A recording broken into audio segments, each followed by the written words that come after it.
this is Elle and welcome to another DIY video. Ang a-attempt ko ngayon is itong wall na to. Pero instead of the graphic wall, gagawin ko naman dito is a watercolor effect na wall. So, ayan, nandito ako sa Coastal Glam na project. Makikita nyo rin yung overall nitong unit na to. Pero, ito muna yung uunahin ko. Actually, hindi ko pa to natatry in real life. So, kung hindi gumana to at pangit, hindi nyo na to makikita tong video na to. Pero, hopefully, maging maganda siya. Ito, yung mga materials na kailangan mo is yung mga colors na gagamitin mo. Kasi, ang color na gagamitin ko dito is peach, pink, parang millennial pink siya. Ganon. Tapos, sa baba is blue naman. Kasi, ang gusto namin is coastal or beach na effect. Kaya, yun yung mga colors namin. Kasi, yun yung colors throughout the unit. Ang kailangan mo materials for this is paint, number 1. Tapos, paintbrush. Tapos, sponge. Tapos, water. Tsaka mga containers mo for paint. So, ito yung ginagawa ko.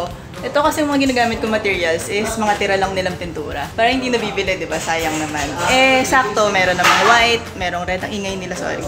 Merong red, merong blue na dark. So, since yung color ko naman is pink or peachy pink, lahat ng mga colors pwede kong paghaluin para ma-achieve yun. So, papakita ko sa inyo kung paano yun. Dahil gumagawa ko ng pink, ito yung white natin. Nilalagyan ko ng red. Tapos, hahaluin na lang.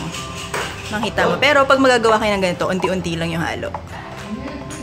Dahil, mas madaling magdagdag ng color kaysa magbawas. Yan. So, mamaya, pakita ko sa inyo pag nakuha ko na yung gusto kong kulay. Ayan na siya. Hindi masyado makita eh. Nano ng araw. Ayan.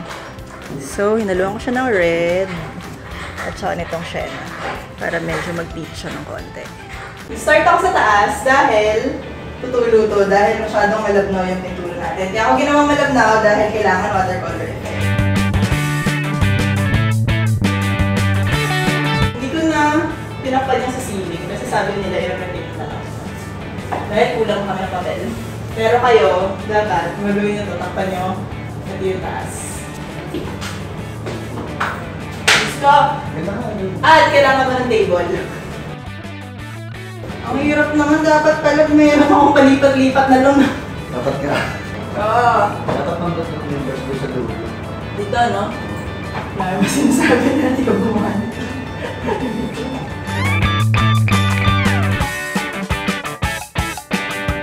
So, ang gawin pala namin is, dito medyo mas dark na pink, medyo pa-light na pink. Tapos dito, di ba yung blue?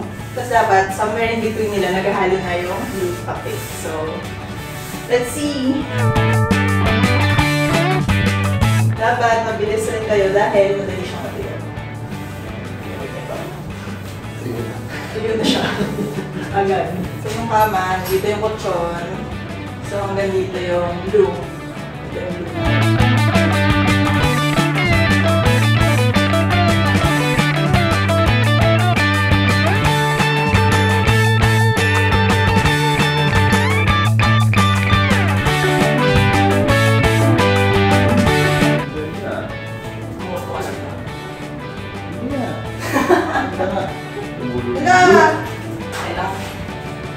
Pwede lang yan. Pag may mga tulo, balikan nyo lang.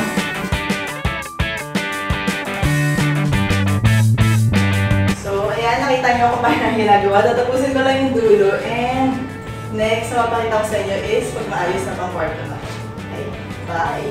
So, eto na yung reveal ng ating watercolor wall. And syempre, andito ko sa may araw para nakakaganda. Pero eto, napakita ko sa inyo yung wall na ginawa ko. Ayan. Cute naman, di ba? Simple lang siya.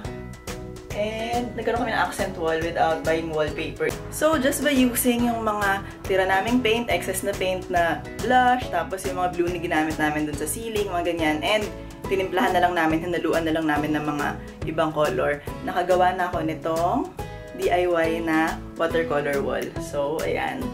And yung idea dito is mukhang sunset sa beach. Kaya yung pink namin, yung blush, nilagay sa taas. Tapos, sa baba, yung medyo blue na color para, ayan. Pero abstract lang siya. Hindi naman siya kailangan magmukhang beach talaga. Okay naman siya. Cute naman. Bumagay siya dito sa room. So, pakita ko sa inyo muna tong room. So, ayan siya. Hindi pa kasi namin na final yung shelf ko. Ano na lang nilagay ko. For now.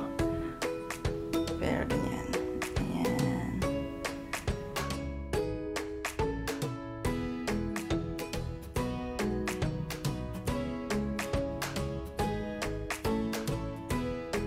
So, yan yung ating DIY watercolor wall. Ginawa lang namin siya dito lang, using mga, wala, yun nga, remaining na paint lang nila. Kaya wala kaming additional na gastos dyan. So, pwede nyo rin gawin yun. Kung meron na kayong mga pintura, or mura lang naman ng paint, pwede kayong bumili. Pwede nyo siyang itry sa bahay nyo. Try nyo muna siya sa maliit na space lang kasi very experimental siya, trial and error yung ganitong klaseng paint. Tulad nung nakita nyo na ginagawa ko kanina. So, ayun. Kung natatakot naman kayong itry siya sa actual wall, pwede nyo siyang itry sa canvas, o kaya pwede kayong bumili lang ng malaki na plywood or kahoy. Doon nyo muna siya itry. Pero kailangan white nyo muna yun bago nyo to gagawin na. Hindi siya pwedeng sa plain na kahoy. So, kailangan nyo muna siyang i-white. Anyway, pwede nyo muna siya itry sa ganon. Tapos sandal nyo lang sa wall nyo. Accent lang siya. At least, hindi nyo siya dinirect sa pader nyo. Pero, okay lang i-diretso nyo rin siya sa wall nyo kasi kung nagkamali naman kayo, madali lang siyang i-paint over. So, ayun, maging experimental lang kayo ng konti sa bahay nyo. And that's it for now. Kung nagustuhan nyo, please like this video and subscribe to my channel for more makeover, design tips, and mga DIY tulad ng ganito. Bye!